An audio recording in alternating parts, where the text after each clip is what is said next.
Welcome back to A Bite from the Money Sandwich, where we provide practical and easy to understand tips and ideas on how to manage your money better so as to let you retire with comfort and on your own terms. The main aim of our podcast is to provide tips and ideas to help solve your money and retirement stuff and get your money working harder for you. To help me on this today, I'm joined by Jeff Thorett, who is a personal financial advisor and director of Everlesco Financial Services. With over 20 years providing financial advice, he works with his clients to help achieve what is important to them in their life.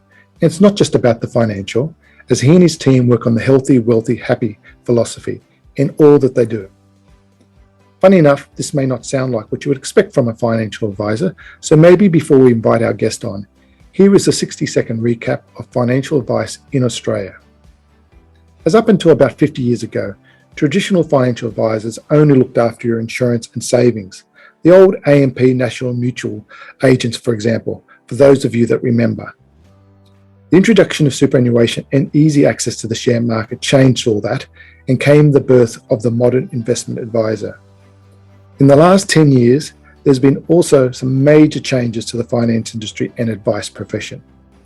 Advisors now range from the holistic to the specialist, as you can find advisors who work just for your super fund, others who specialise in millennials, for example, others just on debt, budgeting, aged care, and now retirement coaches and podcasters like myself. So access to help on money has never been easier. So together, Jeff and I are going to provide our top 3 tips each to help you with your money and retirement goals. I should add that Jeff's dog, Suki, also wanted to join today's podcast, so you may hear her at 1 or 2 points along the way. The joys of working from home. Welcome, Jeff. Thanks, Mark. Great to be here. Let's start with a bit of background. You grew up in the country, I believe. I did. I grew up most of my childhood in Yass, which is down near Canberra. A lot of people know where Yass is because they've driven past it on their way from Sydney to Melbourne or something along those lines, but not many people go into Yass these days. It was a great upbringing. I really enjoyed my time there. I played a lot of sport and that suited me really well. Had a fair bit of freedom to wander around the town and catch up with mates and ride our bikes. And it's interesting as I reflect on that, very different to my children. I live in Annandale now, which is close to the centre of Sydney, and so my children having a very different upbringing, being in the middle of the city to what I did in the country. But I think kids adjust and, make the most of what you got, don't they? Absolutely. So what was the reason to come to the big smoke? For me, it was mainly about work. So I had all my aunties and uncles and my grandparents lived in Sydney when I was a kid, so we spent a fair bit of time in Sydney, so I knew it reasonably well. I did have thoughts about, staying in Yass and working in Canberra because it's not that far away, and that was on my mind for a while. But over time, I realised there's many more opportunities, and it was a little bit more exciting coming to the big smoke for work. Okay. I was talking previously before about the change and how advisors have changed over the years. And one of my biggest concerns, especially in the last 5 to 10 years, is the affordability of advice and the value that it provides. I believe, and that's why I've become a coach and helping specifically people to retire. There's others helping budgeting, people helping aged care, but you take a more holistic approach. So do you want to tell us a bit about how Everlesco do that? Yeah, sure. So we talk about empowering our clients to be healthy, wealthy, and happy. So our view is that there's no point being really wealthy if you're really unhealthy and really unhappy. So looking at, understanding what makes people happy and what do they enjoy doing to be healthy. And that's different for everybody that comes across, to see us. So it's very much about personalising the advice. It's very much about helping them with what's important to them and not necessarily a templated or a one-size-fits-all type of solution. We try also to try and look across the whole gamut of their financial life and be an advisor and a sounding board for all of those different aspects. And so the relationships we build with our clients are fairly deep and fairly broad, and that means that you've got to spend the time to get to know clients, and there's got to be a level of trust there. And to do that, to make it worthwhile, there's got to be a lot of value that we can add. And we do see that, we add more value to our clients when we are able to build those types of relationships and have a broader base for that advice, rather than just being a transactional or, one-off short-term relationship. So that's how we've evolved over time and found that that's the way that we can be of most benefit and most value to our clients. And the good thing with the modern advisor, basically you see your clients every year and you're really pretty well renewing the relationship every year. Yeah, absolutely. And that's a big part of how we, engage with our clients now. We're very, very focused on, we have a 12-month engagement, which we want to have an ongoing relationship with our clients for years and years and years. But we do review that every 12 months and say, well, what have we done over the last 12 months and what do we need to do over the next 12 months and how should we work together to make sure that we keep our clients on track to achieving the important things in their life. Okay, so probably we could go on to now moving into the fun stuff, some helpful top tips. Everyone likes to hear top tips regardless of what the subject is. So I've got my top 3 tips. Jeff, you've got your top 3 tips. As a guest, I'll let you go first. What's your first top tip on money and management? Sure. So my first top tip would be make a plan and use your money mindfully. So when I talk about that, it's really, something that's pretty common in society these days is FOMO. So everybody's fear of missing out, keeping up with the Joneses, spending money on things that, they don't necessarily need to. So it's about getting clear on what's important to you and understanding, what that means from a resourcing and a planning viewpoint and spending your money on those things that are important. So, a good example we have is, a client recently had been saving, had some decent savings. They also came into an inheritance and they came in and saw us and they said, oh, well, I guess I should go out and buy a property now. And we said, oh, why do you say it like that? And they said, well, it seems to be what everybody else does. But when we drilled in a little bit, they really had no desire to own property, didn't want to be tied down to a big mortgage or a, permanent address. They wanted to be able to travel and be fairly free. So, when we told them, well, you don't have to buy property, that's just something you could do, that was quite liberating for them. So that's just an example of, thinking about understanding what's important to you and making sure your plan is working towards that. Okay, so going a little bit further than that, just for people, if they're not seeing an advisor, but it's still a great tip, setting down some goals. You set, say, for example, a short-term goal, a medium-term goal, long-term goal, and get them to write it. For me, I tell people just write it down on a single piece of paper and stick it on the fridge so you see it every day. Yeah, absolutely. I think it's important that it's visible. I think it's also important to break it down into steps and say, well, what do you need to do over the next, I like to do quarterly personally. So what do we need to do over the next quarter to make sure we're on track to our shorter term goal, which might be a 12-month, 2-year goal, our medium-term goal and our long-term goal. So if you break it down to quarterly bite-sized chunks, it can help you to see the progress. And progress is such an important psychological, part of the overall achievement of things, because if you're not making progress, it's really hard to stick to a plan. And so being able to see that progress on a quarterly basis, we find is really helpful. Yeah, no, good. No, that's a really good point. Making a plan, it's the start of everything. For me, probably one of my favourite tips is that in anything you're doing, and it's sort of what you were saying before about buying a property, I actually still like that concept. In that, borrowing for really good income-producing assets rather than borrowing for bad assets. Like if you buy a car, buying the fanciest car, it's great for a lifestyle, but it's not great as an asset because basically as soon as you drive out of the showroom, it goes down a third in value, and it doesn't provide an income. A property provides an income, a share portfolio provides income, and so as long as you borrow for good quality assets. And I know the guy, Rich Dad, Poor Dad, that's his number one tip is always borrowing for good assets rather than borrowing for bad assets. So that would be my first tip. Okay, what's your second tip, Jeff? So I think, thinking about your money mindfully and what you want to use your money for, the next part of it is really make sure that you spend less than you earn and invest the balance in good quality growth assets. So building on what you said, growth assets being shares and property. So putting your surplus cash flow to use in those. Now, with property, to your point, Mark, it's often about borrowing. So your surplus cash flow goes to servicing the debt or the gap between what a tenant might be paying and what your interest costs are and costs of maintaining that property. So using your savings for that is a really great way of getting leverage and growing your asset base.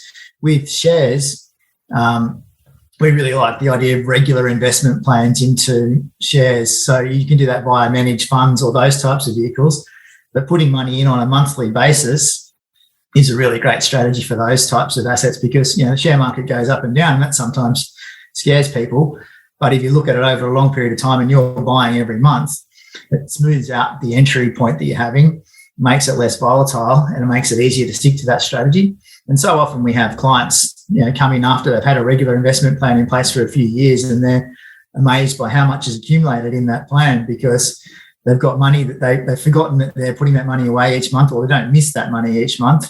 And all of a sudden, after 3, 4, 5 years, it's built up to a really significant little nest egg, which is a fantastic use of that surplus cash flow. Yeah, I think.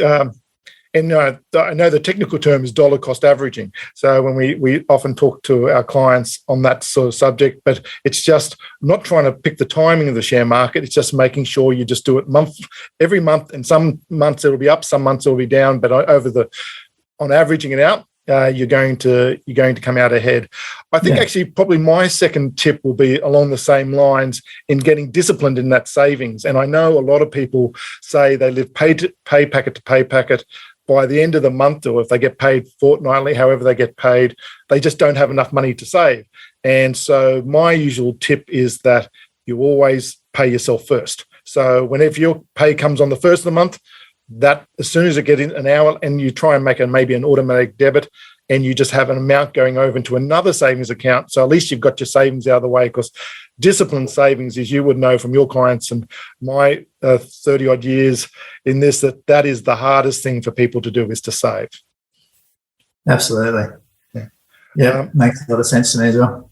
And just on that, because just to probably get your view on this, that's one of the things we saw with COVID in 2020. 3.4 million Australians took the 10,000 out of their super. So really, it showed that a lot of Australians didn't have 1, 2, 3 months worth of savings in a nest egg. When you talk to your clients about getting a bit of a nest egg, do you have a sort of, well, you should have 3 months salary or 3 months? What do you say? Yeah, we talk about a minimum of 3 months of expenses. So household expenses as your cash buffer, preferably 6 months. Right. So, working towards 6 months, but starting with 3 months as a minimum. And, our experience through COVID was, I think we had across our client base and across our business, we've got 1,000 households that, we kind of give advice to roughly. I think we had 3 people who took money out of super over that period of time. And, those people didn't really want to, but it was, necessary for them at the time. But I think that was just a good example. And our clients, I think it was a really good opportunity to reflect on. We talked to them about all this boring stuff, which is pretty boring, having, 3 months or 6 months worth of expenses in cash and a buffer there. But it was, at these times where they reflected and went, oh, now I see why that was important and why you've been banging on at that for the last 10 years of me being a client to make sure we always had that money. So that was a good, reinforcement that we don't expect these types of scenarios to happen, but they do and they can. And having that cash buffer is really important. Yeah, and it probably leads into that's a safety net.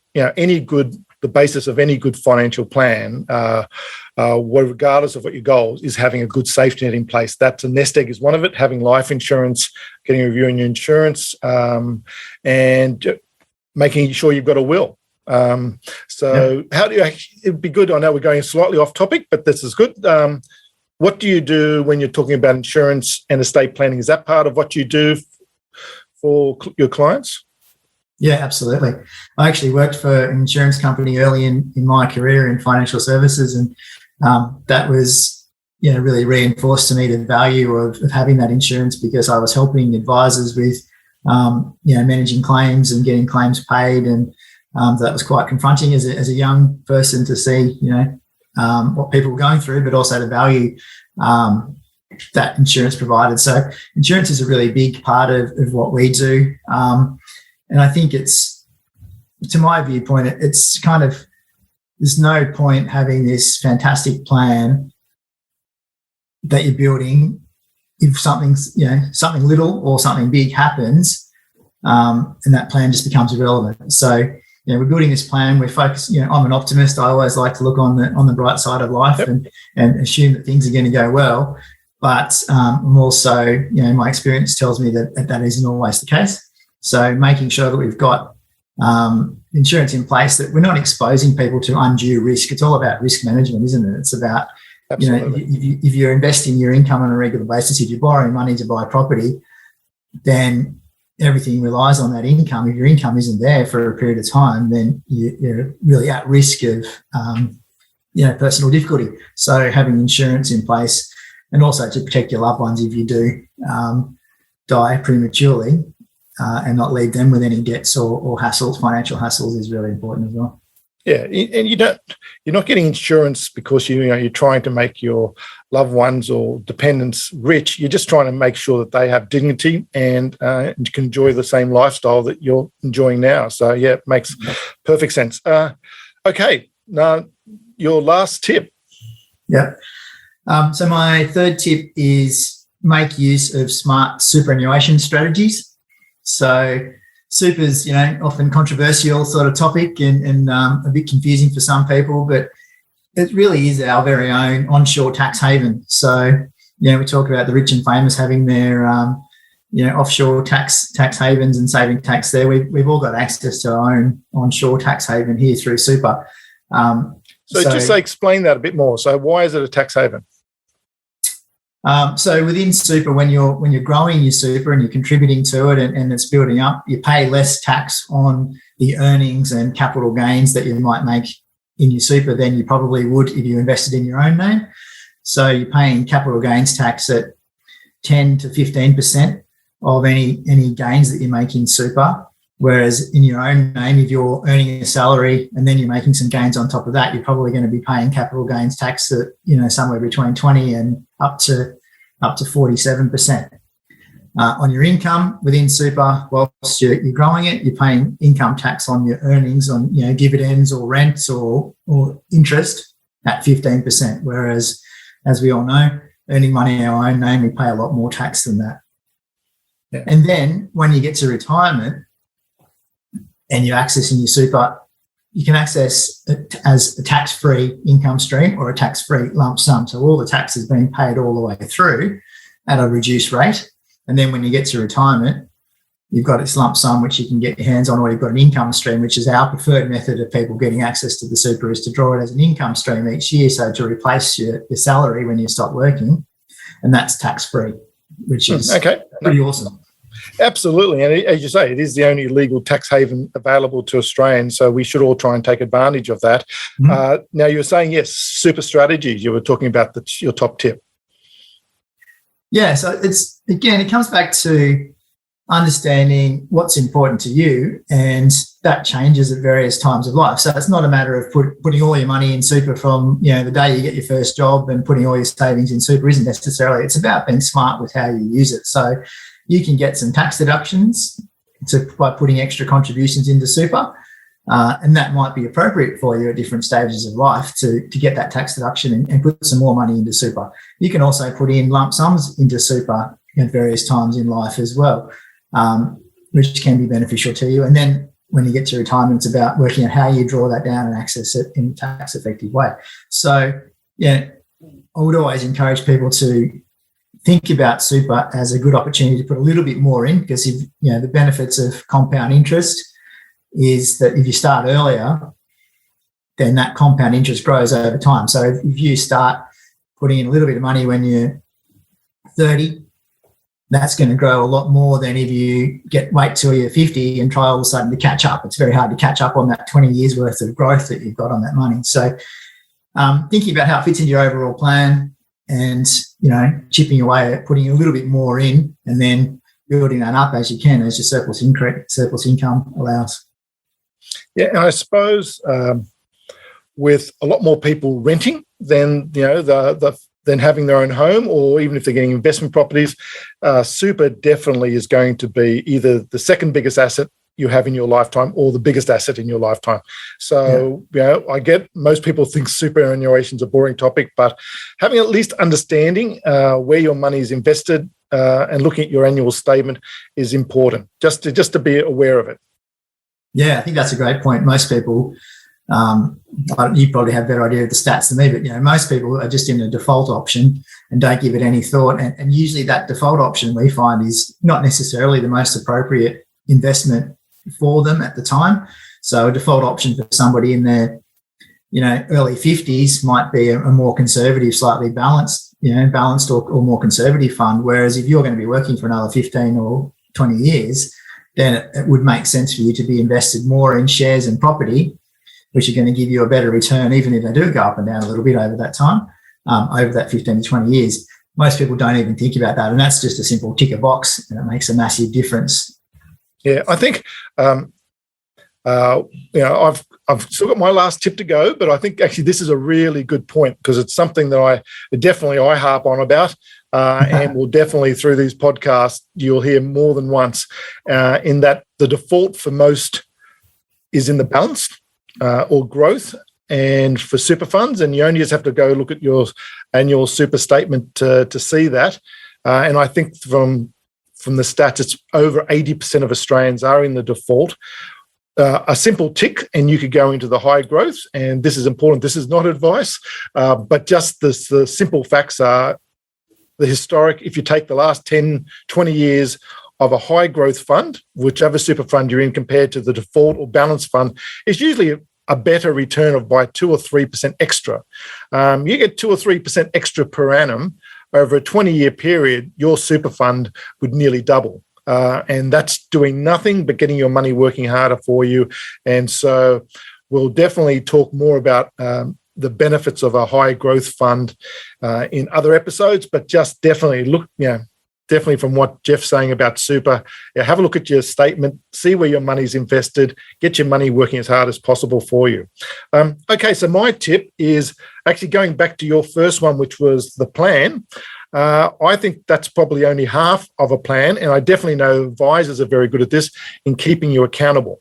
I really like that. It doesn't matter, if you're the number one, if you're Roger Federer, your number one tennis player in the world, he still feels he needs a coach, someone who keeps him on track, who puts the exercises. Definitely not going to make him, probably the coach is never usually a better tennis player than that, but he's just there to make sure he is accountable. He sets himself goals, whether that's short-term, medium, long-term, and just make sure he's accountable. And I just think it's just like when most people have New Year's resolutions, and over 90% of people, they've stopped within 3 months. It's normally because, we're human beings, we keep busy, we're all life's busy, and there's no one keeping ourselves accountable. And so financial advisors are great at keeping you accountable and being there year after year. But regardless, if it's not a financial advisor, having a friend, having a relative, someone who is very pragmatic, who you're quite happy to every 6 months or a year sit down and say, yep, this is where I'm at, this is my goals, and am I on target, or I've not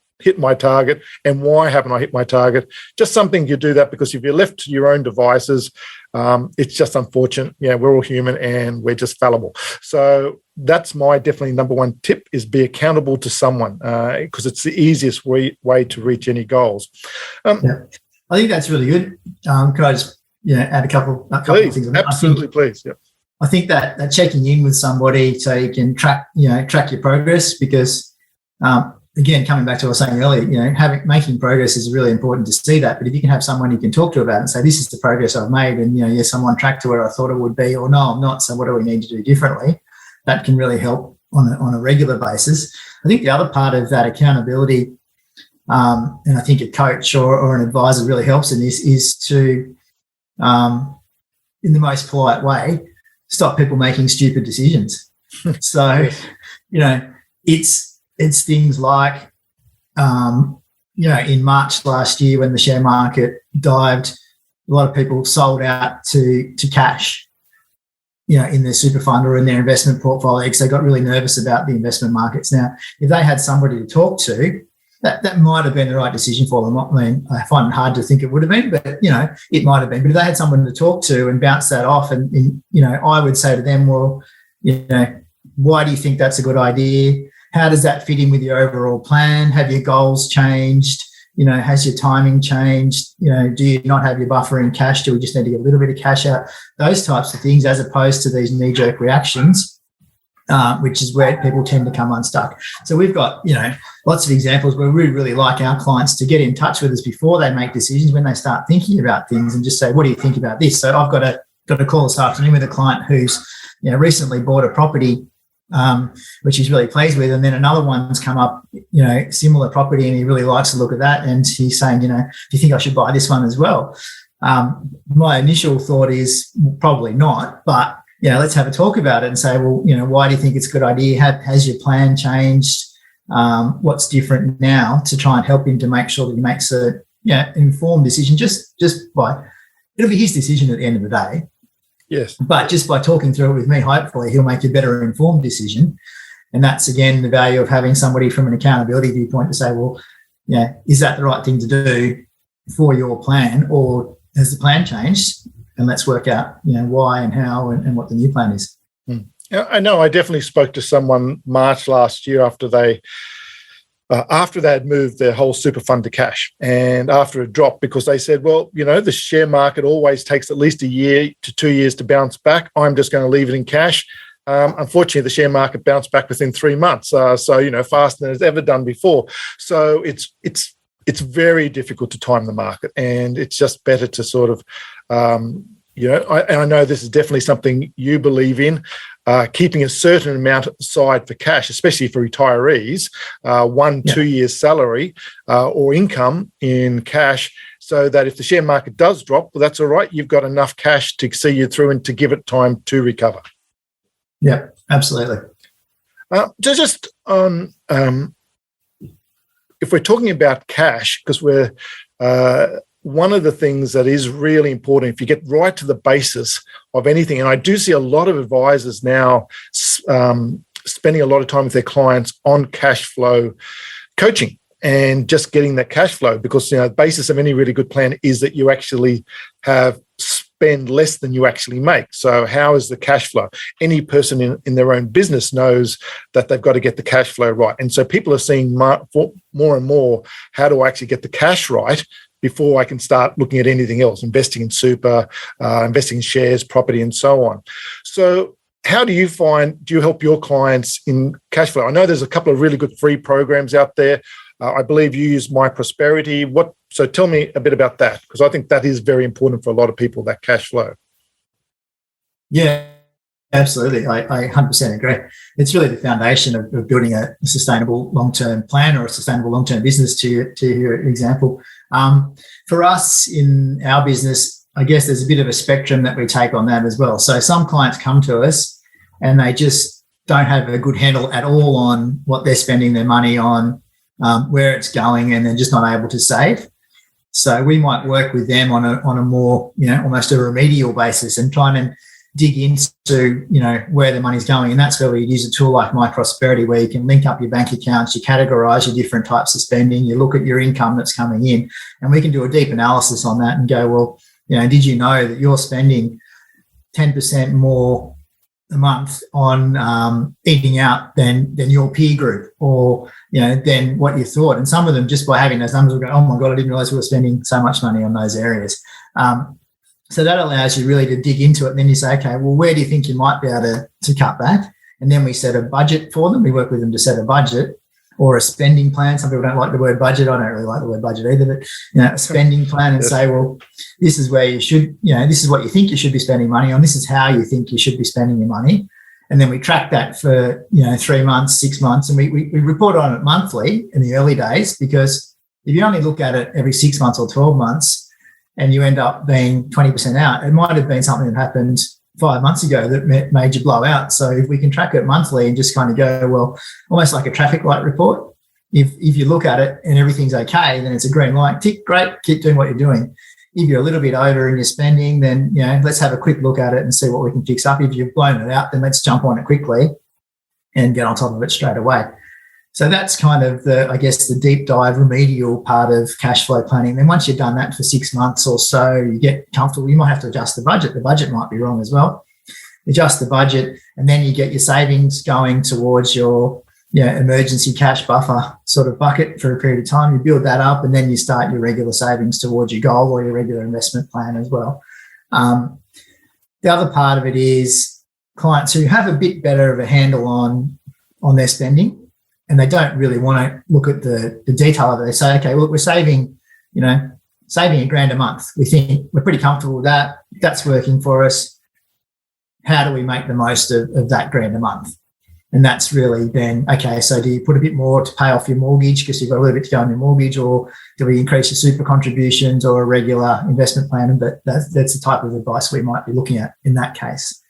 So just one of the things also is you're saying, and I like that you do it month to month, and that's the way I definitely recommend it. And this is a whole first chapter in my book is on this. And one of it you were saying before is about those positives.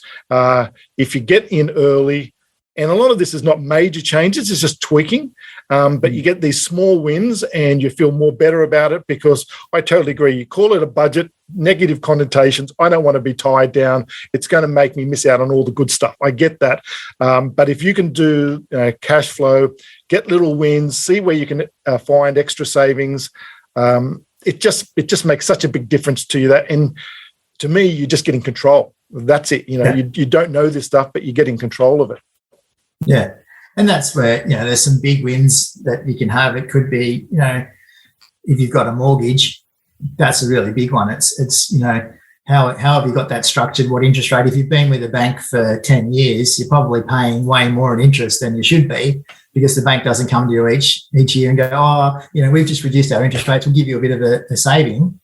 Typically, they'll just, keep it where it was and you miss out. So, you can renegotiate on that, which might mean you end up spending the same amount each month, but you're paying it off more quickly, or you might better reduce your repayments a little bit because that makes sense in your overall plan. So I guess, then you look at health insurance. You can review your health insurance, and your book has got a lot of good detail on some of those sorts of things that you can look at as well. So if you get into the nitty gritty, it's not hard to find, but it's also just being mindful of what you're spending your money on. I think that's a great starting point as well, because a lot of people don't know where their money goes. Yeah. And some people feel okay about that, and some people, feel very uncomfortable about that. And often that's an impediment to actually coming and talking to somebody like us. They feel like they should know where it goes, or they should be more on top of their position, and they're a bit embarrassed about it, so they don't want to come and have that conversation. And, I think my view is, there's no judgment. Everybody's human. Everybody does things differently. No one's sort of taught how to do this in school. So if you haven't been through the process before, then how are you supposed to know? Hopefully read Mark's book's a good start. Yes, definitely agree with that, yes. Yeah. But then, if you need some help, come in and just say, I'm not really sure where my money's going. How do I approach it? So, and I think, that's definitely a good point that we don't really get taught about the school. I love maths, and I remember talking about compounding interest, but not really how that applied to everyday life.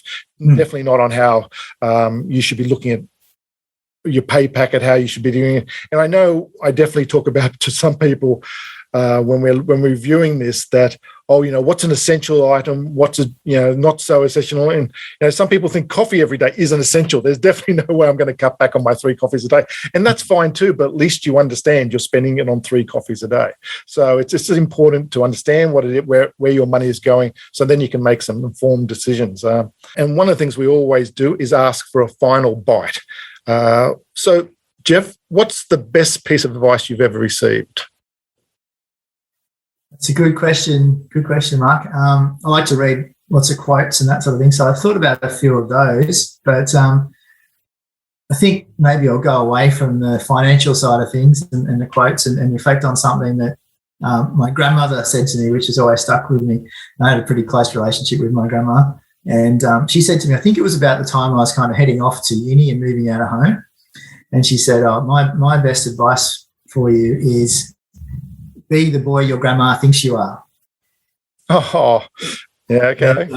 So yeah, it was a fair bit of pressure, and I think probably, I haven't always lived up to it. There's probably a few things that she didn't know, which is probably best left unsaid.